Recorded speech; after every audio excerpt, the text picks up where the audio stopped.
Tired of the hype about living the dream? It's time for truth. This is the place for tools, power, and real talk so you can create the life you dream and deserve. Your ultimate life. Subscribe, share, create. You have infinite power. Hello, welcome to this episode of Your Ultimate Life, podcast created to help you live a life of purpose, prosperity, and joy by serving with your life experience, your gifts, your talents, and that divine nature. I have a special guest today, Catherine Llewellyn, and I'm excited to have you. Welcome to the show, Catherine. Thank you. I'm very delighted and excited to be here, Kellan. Good, and people are going to love it. It seems like people that are from across the pond that have that lovely British accent are always fun to have. The guy that makes the most money on 11 Labs with a voice clone, they let you clone your voice and use it. Others use it for commercial purposes. He's a Brit. Number two is his daughter, and she is too. So Joy met them at the Author Nation event in Las Vegas because she runs a publishing company, and she met 11 Labs and all the people because they're all there. But anyway, that's how we found that out. Well, I'm excited to have you here. Yes, me too. I mean, we met quite recently, but I just so enjoyed talking to you. And I so enjoyed your kind of combination of humility, kind of bombastic, this is what I'm here to say, all wrapped up in a big heart. You know, that kind of combination is irresistible. So when you said, would I like to come on, it was a no-brainer. So I'm so happy to be here. Fantastic. So I don't do introductions per se to talk about your coolness. And the reason I don't is because it'll come out during the show.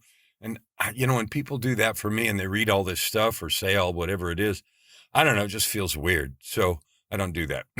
But what I would like to start with is a question, and that is each of us, as we breathe, add carbon dioxide to the world. So we add something to the world, period. What I'm interested in is we also all make choices about how we add other things to the world. And I want to know, without being modest, you not being modest, how does Catherine intentionally add good to the world? I'd say I've got various different activities I've done over the years, and I'll say in a moment what I'm doing now. But I think the most truthful answer is I try to live as consciously as I can. So by that, what I mean is that I'm consciously in what I'm experiencing in my life, and I'm consciously appreciating what's there, noticing how I'm feeling, noticing what I'm experiencing, noticing what's happening with other people. And to me, that living as consciously as I can, I consider to be a contribution, because I feel like the more we all do that, the better everything goes. You know, I think a lot of problems that occur by people being not in the moment. You know, in the moment, there are no problems, or very, very often there are no problems. So if someone is actually standing on your foot in the moment, that is the problem.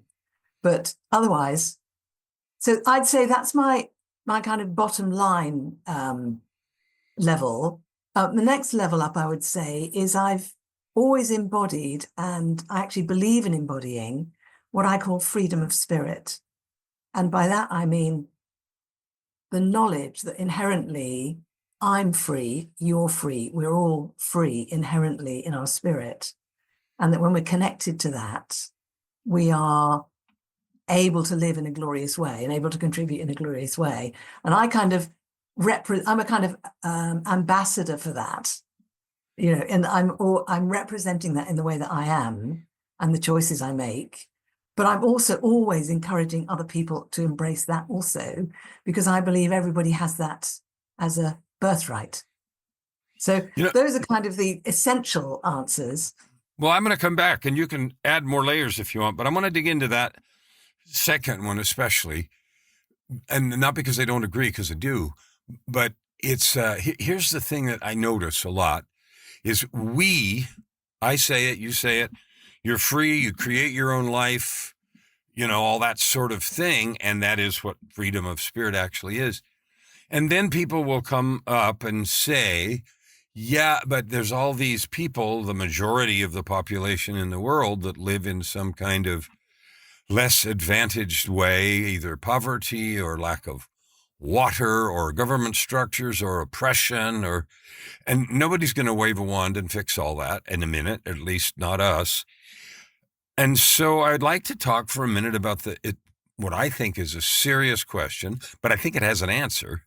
I'm just curious about your view on what you say to someone who then points to people that are in oppression or poverty or negative circumstances or stuff that we would think of as, that kind of thing. What Yeah, would you say about that? it kind of depends on the context. If it's a client who I'm working with, I will tend to encourage them to come back to their actual lived experience in their actual life.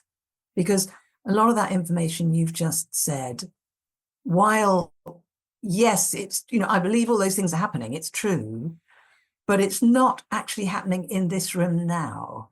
And, if somebody knows about that stuff and they want to actually physically go and do something about it, I absolutely support them to do that and would, assist them, empower them, etc., in any way I can to help them do it.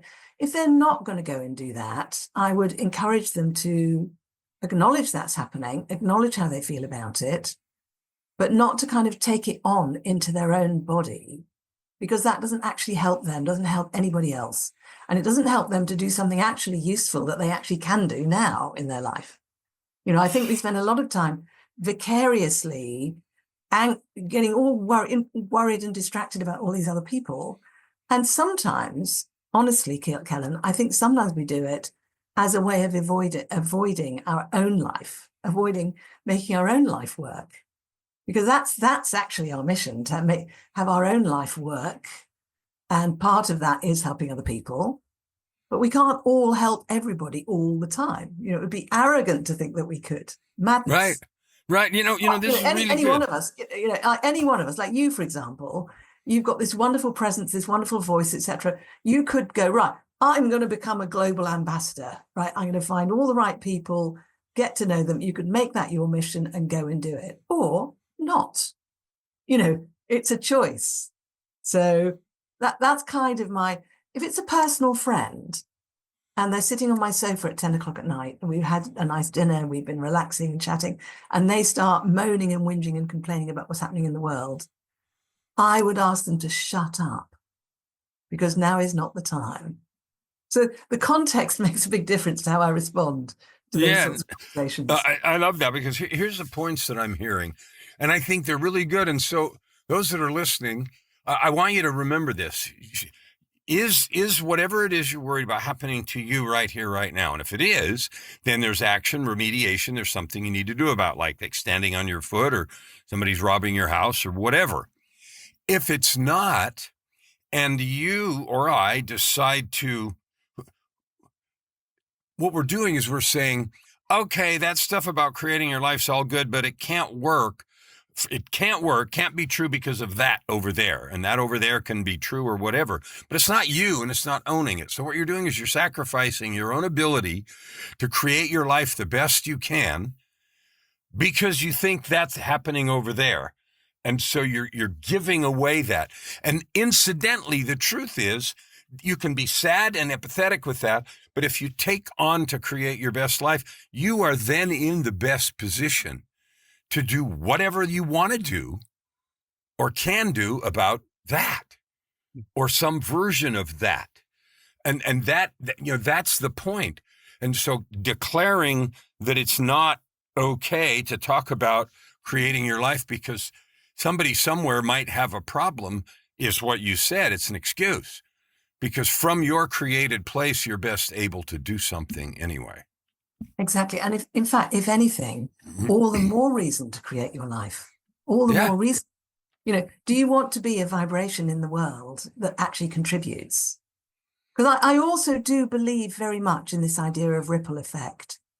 Every time someone has a conversation like this, like you and I are having now, we are vibrating at a certain resonance. And I believe that obviously that affects the listeners, but that affects broader than that. All these things that we all do to try to be conscious and live our best life, or live our ultimate life, as you say, helps us, helps the people around us, and that can actually spread. And if you look back over history and look at the growth and the shifts of culture over many, many, many thousands of years, we'll see that many shifts that have happened that most of us have forgotten all about now. We look at the world now and we go, oh my God, it's suddenly become really horrible. No, we've always had dark, we've always had light within all of us. And actually, a lot of things have improved significantly over the millennia, to the point where, hunger is less now overall, poverty is less now overall, all kinds of suffering are less now overall, because of shifts that have been made by individual people as part of a society, part of a culture. And so that we're on this very long, slow growing up process as a species, in my opinion. And everyone who tries to be conscious and live their life as well as they can is accelerating that journey. This is how I see it. So I love that. And I'm going to just do one more little thing in that, and then we'll move to something else. If you're living consciously, this is what I'm hearing, and I want to see how you react to this. If you're living consciously, meaning you're aware of where you are, what you're doing, what's going on in the moment, what's true for you now, and you're connected to the things you value. And in our conversation and context, it is things and words like love, consciousness, creation, forgiveness, growth. That kind of thing is part of ultimate life, is purpose, prosperity, and joy. And I ask you how you're adding good to the world. So if you're living consciously and those are your values, you're doing two things. You're improving your own self by being more in that state. And two, you're vibrating into the world. And you use vibrating, yeah, okay, that's woo-woo speak. But the truth is, somebody walks in a room and they have this negative spirit about them, and it infects the room. People are on guard. It feels careful. There's an energy associated with that presence. On the other hand, someone walks in the room and they're full of truth and joy and love, and you can see it, and it's not ephemeral, it's real. That also affects the room. And so the reality of the ripples you just talked about is there, and that's exactly what adds good to the world. Because if I add that to the world, and if I'm in a place of power and love and growth, forgiveness, and all the rest of those nice words, then that's what I'm adding in my vibrations. Yeah, 100%. So tell me, you mentioned a client earlier, and you as a woman living consciously, intentionally, and being aware of those things, what is a client to you? What do you do? People come and they say, fix me, or you're like, what? Tell me more about your work, your client work. Thank you. So what I'm doing is there are a lot of people in the world now who have been following a calling, maybe a spiritual calling, a deeply felt calling, and they've been following that calling for some time. And every now and again, they reach a point where they feel like, I'm being called to step deeper into that calling. I want to step deeper into that calling. I want to bring it more to life. Maybe I could do with some help with that. That's where I'm come in. And those people tend to be people who are very capable, very spiritual, very open, very evolved. And they do not want a standard coach who's going to come in and tell them what to do or what to think, or get them to learn another modality. They want somebody like me who's been doing that kind of work for longer than I care to admit, and who's been through multiple reinventions and stepping deeper into my calling and all of those things multiple times. So I'm now very well placed to help those people step deeper into whatever their calling is. And how I do that, that's a combination of sitting, talking with each other. Maybe we get in a room with some other people and we do some somatic movement, we do some breathing, we do some meditation, we do some more talking, we do some free drawing. I use all kinds of different modalities over the years in order to... People talk a lot about nervous system regulation these days. It's a big buzzword these days. It It is a is. big buzzword. And actually, our whole nervous system is affected by and affects our thinking, our feeling, our energy, our movement, our creation. All those things that all affect each other. So if we're going to enhance all of those and nourish and feed all of those, we need to use all those different channels to do it. But we need to do it in an intelligent way so that we're not just traumatizing ourselves. It's leaping from one thing to the other and going, oh my God, what's going on? I just want to leave. It needs to be an enjoyable process. So, yeah, that's what I'm doing with people, one-to-one and in small groups. So I'm going to back up and ask a question. The words, people use words. I remember many years ago, I was in a mastermind. There was this lady, and she wanted people to step into their greatness and, using that sort of buzzwords. And to me, I'll be honest, that all sounds like crap, even though I do that work. And so do you. And I'm not saying it's bad work. I'm just saying using those hackneyed, worn out phrases have become completely trite. And so what I want to do is, but I believe in your work and mine, so don't hear that, and listeners, you don't hear that either. I want you to tell me, as an example, what does it mean to have somebody come and say, this is what I've been doing, and I want to step deeper into my calling? Those words, like what does stepping deeper into a calling look like? Yeah, so what it looks like for each person is unique to them. Right. The thing that's in common between all those people is there's a feeling, and right now I'm sort of tuning into what that feeling is often. That feeling is very often felt in the chest area, the heart area, and it's an actual physical sensation. And it's a combination of like an appetite and a desire and an excitement. So it's a bit like that anticipatory feeling of something incredible is trying to happen. Something is calling me. I'm feeling something. I'm feeling called. I'm feeling pushed. I'm feeling something. And I know I'm on the right path already. I know that I'm on my path. I'm doing what I want to be doing. But I've got this energy in me, which is feeling like I want to go deeper.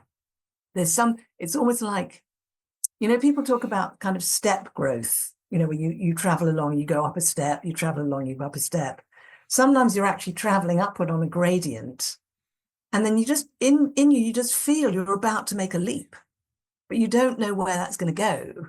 You just feel it. And the I love you. No, the sort of people I'm talking about are very, very intuitive people, or they wouldn't be doing what they're doing. So, like I believe you're intuitive, I'm intuitive, that we listen to our intuition and we believe in it. So when we feel those feelings, we pay attention to it, and sometimes those feelings are associated with a specific decision or a specific opportunity, move house, merge with another business, take on a partner, might be a specific thing. But very often it's not a specific thing. It's just this felt sense that, oh, it's time for me to go to the next level. I have no idea what that is. I'd like to talk to someone who can understand me when I try and talk about that. So that's fabulous. And you did a really, really good job of describing that anticipatory feeling and that yearning in a person. And I'm thinking of some examples. So a year ago, I've been coaching now for not quite 20 years, but I felt like about last year, a year or so ago, year and a half maybe, that feeling. And for me, the action that came out of thinking about it was, okay, I'm going to start, and I have, the Ultimate Life University. And it has 4 schools. And these are the schools. And this is what they do. And the purpose of each one of those is just what you said, to help those who are seeking. And one of them is about books and writing books and helping them not only write the book, but turn that into a platform that they can use to spread their message and make money, and teaching them how to do that and designing it. So that's an example that I thought of as you described that. Yes. That anticipatory feeling and then turned into a thing. Yes. Right. So that's an example where it turned into an actual thing. That's a perfect example, Kellan. So when you did that, I know the answer already. I'm going to guess the answer already. Did you do it totally on your own, or did you have other people helping you? Of course I have people helping me. I don't, my goal, as you know, is to reach 300 million people with the message of worth, identity, possibility, ownership, and sovereignty. And there's no way. This is why I like having guests like you and others who are about this same mission, because my message isn't the only one that matters. Yours and yours and yours and yours, because everybody's got their own voice and experience and yearning and ability to articulate and teach and lead and coach. And so, no, of course I didn't even imagine to do that on my own. Yeah. And sometimes someone will have that feeling, and it's obvious what the next step is and how to do it. And they've already got, sometimes that's just the case. Other times they're feeling, do you know what? I want to talk to someone who's outside everybody I already know. Or maybe they know me, but they're outside the system that I'm in, because I want to sit down with them and just completely offload where I am with it and completely engage with them in a way that will help me do something I otherwise wouldn't have done, or the quality or the absolutely the whole thing. And that's when people call me. Yeah. And it's such a privilege. I mean, what example you gave me, for example, let's say you had at that point contacted me and said that's where you were with it. I would have been very excited, and we would have done whatever we need to do, which would have just added nothing from me, just another layer from you into it. So thank you so much for giving that example, because it brings it to life, I think, for the listeners very differently from a kind of a theoretical. Well, that's the thing, because here's what I notice for me and for people that I coach, and I'm sure you do too. If they have an idea in their own self and they don't come talk to you and vomit all over your table, then they don't get your encouragement. They don't get you telling them, do trust your intuition. Yes, it may seem overwhelming, but you could do this or you could do that. And the kind of both parsing and sharpening of next step possibilities so they can choose. And they also then will say, and I'm sure you've heard this too, yeah, but this just happened. Yeah, but, and all the yeah, buts, doesn't that mean I shouldn't? Some hardship, the IRS or whoever it is in England, contacted you to assess a bill, or it's like, I can't do this now. All these things that seem to show up when you're right at the verge of changing or improving how you add good to the world. Yes, exactly. I was talking to a client this morning, and the client, and they checked in for the session. We'd started talking, and I said, "Okay, great. So what is coming through that you want to talk about?" And they said this. I do a thing with my coaching clients where they get to record the session while we're doing the session, right? And as one of their assignments is to watch it back after, a couple of days after. They get another layer of learning from that. This person said, watching themselves back on the video, they began to get this uncomfortable feeling when they were watching themselves back on the video that they didn't used to get. So we talked about it. And what this feeling was a feeling of that way I'm expressing myself is not keeping up with who I am becoming. So that way of expressing myself is lovely, but I'm someone more than that now. So how can I bring my expression up to date with where I am now? And it was very difficult for them to explain this, because they'd never, hit this experience before in the same way. And they explained it fully. And I said, well, that experience is the experience of you reaching the edge of your range. And you want to go beyond your range. You want to spread your range. When you're right in the center of your range, you don't have that feeling. You feel fine. You feel relaxed. There's no discomfort. I said, that is a sign that you are really, really doing incredibly well. And they went, oh, I see what you mean. Good. Well, you're very generous, because sometimes people could look at how they're expressing myself and say, man, I don't even believe me. I can't believe I said that. I can't believe that's who I was. And so you said, well, you're doing fine and you want to go beyond. And that's true too. But I think often there's also a sense of arguing, people that are arguing maybe for a limitation, or they're Oh, making yeah. People excuses do. for a thing. And then they look at that and go, oh man, I can't believe I was, arguing for that, right? Oh, That that happens. limitation. That happens too. That happens too. But that's like that creates its own resolution and release in the moment, doesn't it? Yes, it does. So Yeah. which is a beautiful self-regulation thing that we can do for ourselves. I loved your description of the what you're feeling is who you were and who you want to be, that difference between who you were and you want to be. It's funny, I did a concert last night that I do once a month or so, of original music and stories. And one of the stories that I was talking about was that very thing, about seeing something in a moment and realizing that you no longer fit in the life that you're in, and you want to, be something more than that, and having that feeling. So anyway, I thought about that as you said that. Lovely.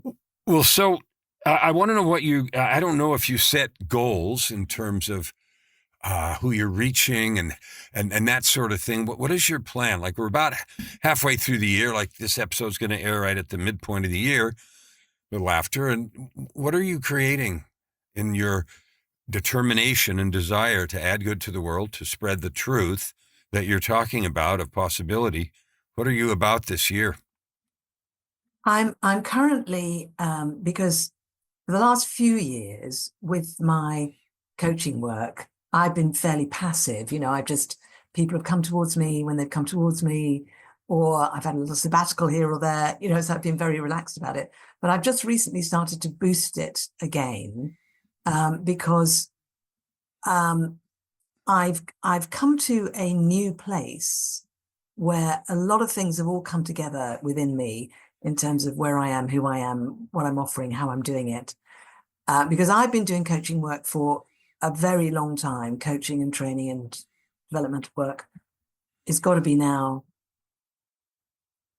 nearly 50 years that I've been doing Wow. it. And so I've gone through a variety of periods like this, where then there's been a shift, and then there's been a light year or two, and then another shift. And so I'm currently in an upward trajectory with the coaching work. So I'm kind of opening a lot of things out to make myself more available and make that more possible. I've got my own podcast, which I'm so excited. I've just been invited, the show's just been invited into a network, a small independent network, and it's just joined on Monday. And the downloads have just exponentially gone through the roof. I cannot believe it. So that's very, very exciting, because that contributes so much more to so many more people.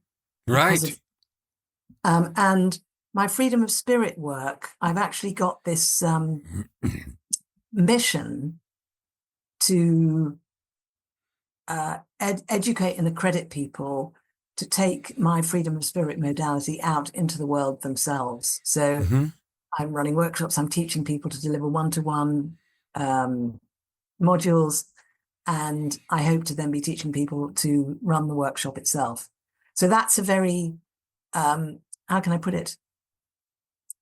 It's a simple but complicated methodology. When you engage with it, it feels simple and colorful and interesting and fun and very effective.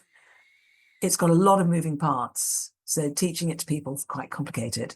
Well, But if so you're going to teach people your sovereign secret sauce and then have them go do this, I mean, words like certification and licensing and all that sort of stuff comes into the picture. And if you have spent years, decades on this growth and evolution path of yourself, and then you're going to try to teach somebody to do that, it's a sacred transference. And we as business owners, when you think about the business side, we've got to get over the idea that somebody's ever going to be exactly like you. And we have to figure out what it looks like to be close enough so that they're exactly right. available and, quote, certified to do whatever it is that you want them to be doing.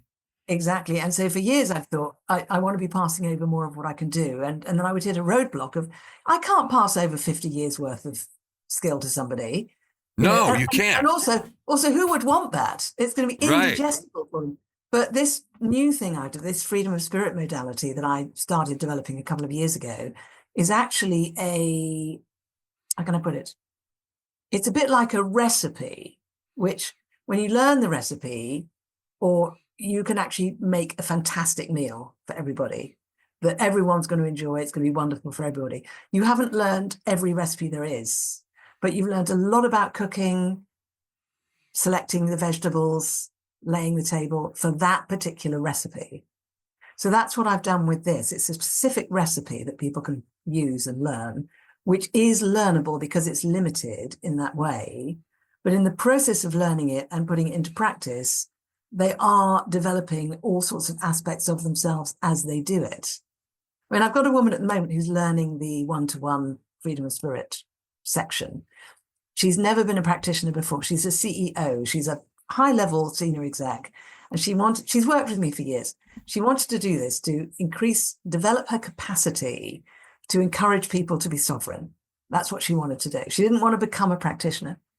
We had a debrief meeting the other day. She said, Catherine, that me and my clients are as astonished as each other at how much they get out of each session.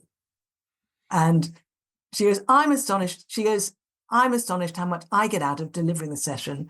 They're astonished about how much they get out of receiving the session. So, and that is touching something in her and in the people she's working with. But it's relatively straightforward for me to teach it to her because I've distilled something down rather than trying to teach everything about what I can do.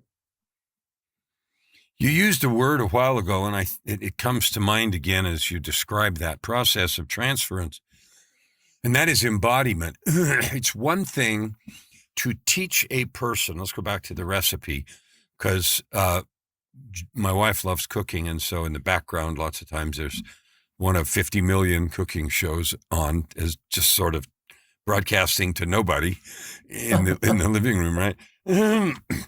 But it's one thing to have a recipe and exact instructions about how to do it, and it's another thing to have and someone try to follow it, and it's another thing to have someone who is committed to excellence and who is aware that their most powerful stance from which they can prepare this recipe is, I am a chef, the embodiment, which is the word of the deliverer. And so I suspect the thing that your client is getting out of this is the discovery of her own growth and becoming more embodied in the truth that is contained in the recipe.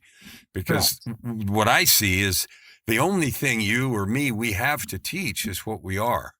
And if we do not embody the truths that we teach, we don't have any power. And so her ability to do that better and better is directly in what she's feeling is the increase in her own embodiment of that system as she teaches it.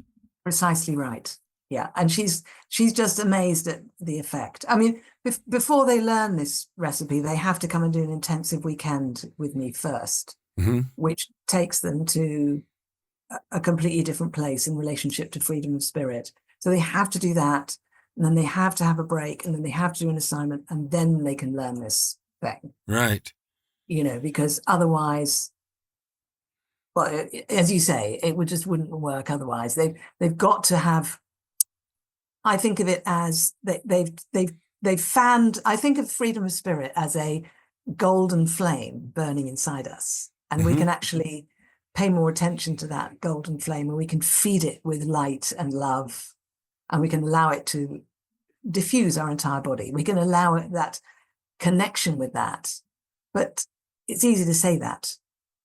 And it took me a long time to design this workshop. It took me about 5 months to design it because I thought in 2 days, I've got to create the essence of what it's taken me over many decades. So it is quite an intense experience, and it is in person. As it needs to be. Yeah.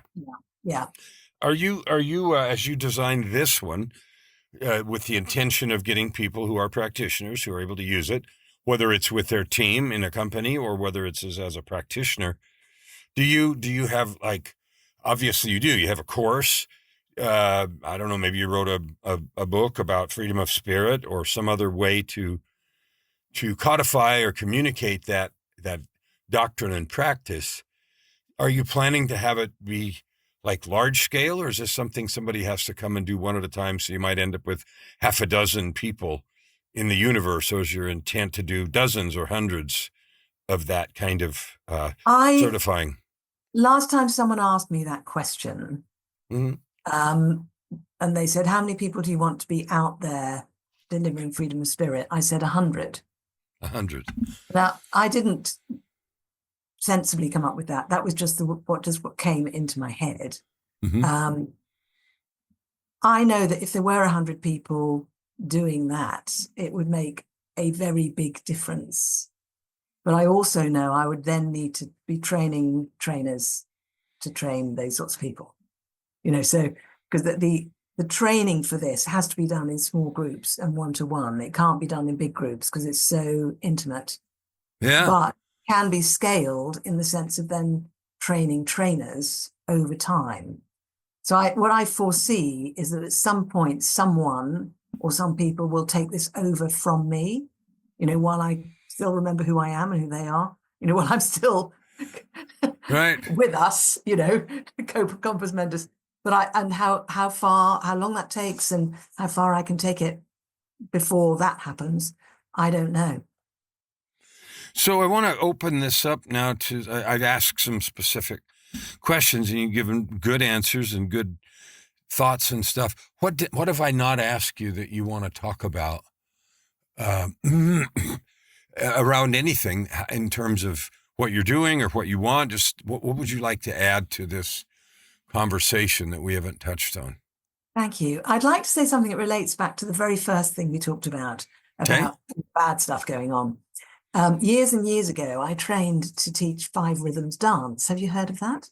5 rhythms dance? No. Dance. No, it's a conscious dance, meditation dance modality. Okay, so I trained to teach that. And I was then out there running workshops and classes and inviting people in. And I would say a large proportion of people would say, "Oh, I can't dance." I thought, that's interesting. Why do all these people think? And also, whenever they show up, they walk on the dance floor. They're really self-conscious. Within 10 minutes, they're dancing. It might look weird, but they're doing it and they're having a wonderful time. So I thought, why do people think they can't dance? And I started asking people, and they gave me all these answers and answers and answers and answers.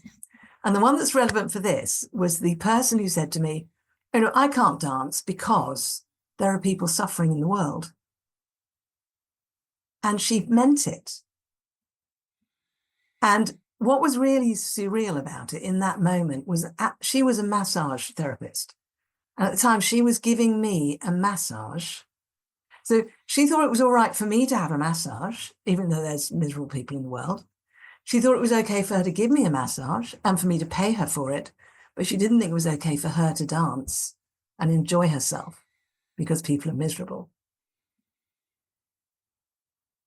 It's a really interesting point because it goes to what are you adding to the world. So I choose to remain stoic and focused and miserable, as it were, or neutral even. Neutral and to miserable. So joyful, neutral, miserable. I'm going to stay in this half because somebody out there's suffering. And so what I'm adding to the world is somewhere between neutrality and misery by my energetic being. And what we talked about earlier is what you could make yourself without hurting those people who are already suffering, adding somewhere between neutral and joyful or ecstatic or whatever. You could add that energy to the world and it will matter if you realize that ripple effect and vibration actually adds something and matters. Yeah. I mean, there was a beautiful little video on Facebook recently. I don't know if you saw it, where somewhere in the Middle East, I forget where it was, there was a room full of maybe hundreds of people, and they were all being taught to sing this song called "One Day" by Matis Yahu. Do you know it? Have you heard of it? No, I don't. Okay, he's a New York Jew who sings reggae. Okay. Beautiful musician. This song, One Day, is about letting go of war. Let's do that. And in this room, all these people learnt the song, and then they all sang it together in English, Hebrew, Arabic, and I think maybe something else. And it was so moving. And these were just ordinary people somewhere off in the Middle East. Someone had organized this. Someone had brought all these people together. And the joy in that room, and there were tears, but the joy of companionship, community, giving voice, that somatic experience of the breath and the voice, which is so powerful and beautiful. And that's an example of there are things we can do that are beautifully joyful for us. And I reckon a lot of people who saw that video would have been affected positively by that. No and doubt. Encouraged by that. It was just a beautiful thing. I have directed a lot of choirs over the years, large ones, small ones, 10 people, 1,000 people. And you'd be surprised, like I can't dance, I can't sing. And my answer is, okay, cool. We need some of those too. So just come in. And of course they all figure out that that's not true. And then they not only figure out that it's not true, then they get to choose to be joyfully infected by the, by the energy of that. So now we need to know for sure where to find you. So I'd like you to tell everybody, if they want to have more Catherine and they want to learn about you and the free spirit and whatever else, books, your podcast, tell everybody where to find all that stuff so they can get some more Catherine. Excellent. If they go to beingspace.world, so that's beingspace.world, everything is represented there, and you can dive into that. And also my contact details are there. I'm always happy to talk to people. If you just call me on WhatsApp, I will always have a conversation with you, because for me, that's always a wonderful thing. Conversations, whether it's in little groups or one at a time, is really how we make things happen. Words have power. Words carry truth and energy, and they also carry other things, but we know they carry truth and energy. And so that is lovely. It is true. Beingspace.world. Catherine, this is joyful. Thank you for sharing your love, your heart, your methods, your talking, and adding good to the world in this space that we've had together. Thank you. And the same to you, sir. You are just absolutely welcome. Listeners, I want to recommend to you, Catherine's got a few minutes doing this, and she talked about the several evolutions of her own growth, step changes and leap changes and gradient changes and whatever. But point is, it's an upward progress, and it's replete with setbacks and tip overs and all the rest. And the choice that you have, as she has so beautifully taught us, is to move forward. Anyway, recognize your capability, your divinity, your possibility, and your ability to create your ultimate life. Never hold back and you'll never ask why. Open your heart and this time around. Right here, right now. Your opportunity for massive growth is right in front of you.